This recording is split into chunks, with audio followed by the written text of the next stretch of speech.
அதாவது இந்த தேங்காய் பால் நான் எப்படி ப்ரிப்பேர் பண்ணேன்னா, ஒரு 2 மூடி தேங்காவை எடுத்துக்கிட்டேங்க. கொஞ்சமாக ஒரு நல்ல ஒரு பிஸ்லரி வாட்டர் எடுத்துக்கிட்டேன். பிஸ்லரி வாட்டர் பக்கத்தாப்பில் வச்சுக்கிட்டேன்.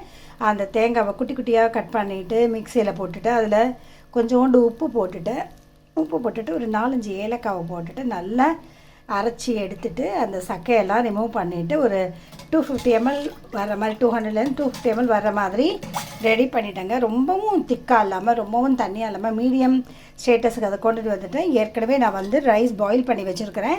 இங்கே பாருங்கள், ஒரு 150 grams ரைஸு 150 grams ரைஸுக்கு ஒரு 200 ml ஆஃப் கோகனட் மில்க். இது கோகனட் மில்க்கை என்ன பண்ணுவேன், இந்த கோகனட் மில்க்கை இப்போ 8 மணி ஆகுது. இப்போ 8 மணிக்கே நான் ரெடி பண்ணிட்டேன். ஏன்னா நான் ஆஃபீஸ் கிளம்பணும். அதனால் இது என்ன பண்ண போகிறேன், இது 200 ml வந்து தனியாக எடுத்து வச்சுட்டு இந்த ஒரு glass full of 200 ml of coconut மில்க்கை எடுத்துகிட்டு என்ன பண்ணுறேன், ஒரு 150 gram ரைஸுக்கு 200 ml ஆஃப் கோகனட் மில்க்கு இனஃபாக இருக்குங்க. இதை நான் என்ன பண்ண போகிறேன், இந்த மில்க்கை ஃபுல்லாக அந்த சாதத்தில் போட்டு நல்லா பிசைஞ்சு சாப்பிட்றது தான் என்னுடைய இன்றைக்கி லஞ்ச் ப்ரோக்ராமு.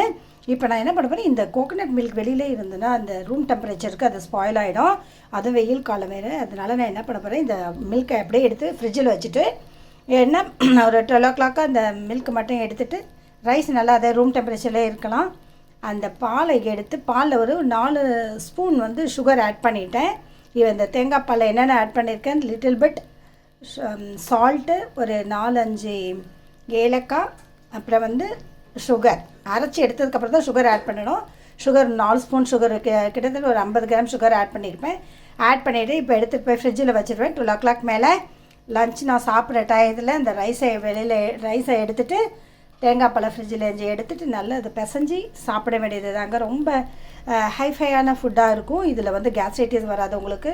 தேங்காய் பாலில் ஸ்கின் பயங்கர ஷைனிங்காக இருக்கும். அதே மாதிரி நான் அந்த வேஸ்ட் ப்ராடக்ட்னு சொல்கிறோம் பார்த்திங்களா, அந்த எண்ட் ப்ராடக்ட் ஆஃப் கோகனட், அந்த கோகனட் இந்த திப்பிகளையும் நான் வேஸ்ட் பண்ண மாட்டேன். எடுத்துகிட்டு போயிட்டு மேலே மாடி தோட்டம் வச்சுருக்கேன். இந்த தோட்டத்தில் உள்ள செடிகளுக்கு நான் யூஸ் பண்ணிவிடுவாங்க. இதை சாப்பிட்டு பாருங்கள், ஒரு தடவை ட்ரை பண்ணி பாருங்கள். ரொம்ப நல்லாயிருக்கும் அந்த ஃபுட்டு. உடம்புக்கு நல்லது, கேஸ்ட்ரைட்டிஸ் வராது, ஸ்கின் ரொம்ப ஷைனிங்காக இருக்குதான், கண்ணுக்கு நல்லா பளபளப்பை கொடுக்கும், ஹேர் க்ரோத் நிறையா இருக்குங்க. தேங்க்யூ ஃபார் வாட்சிங்.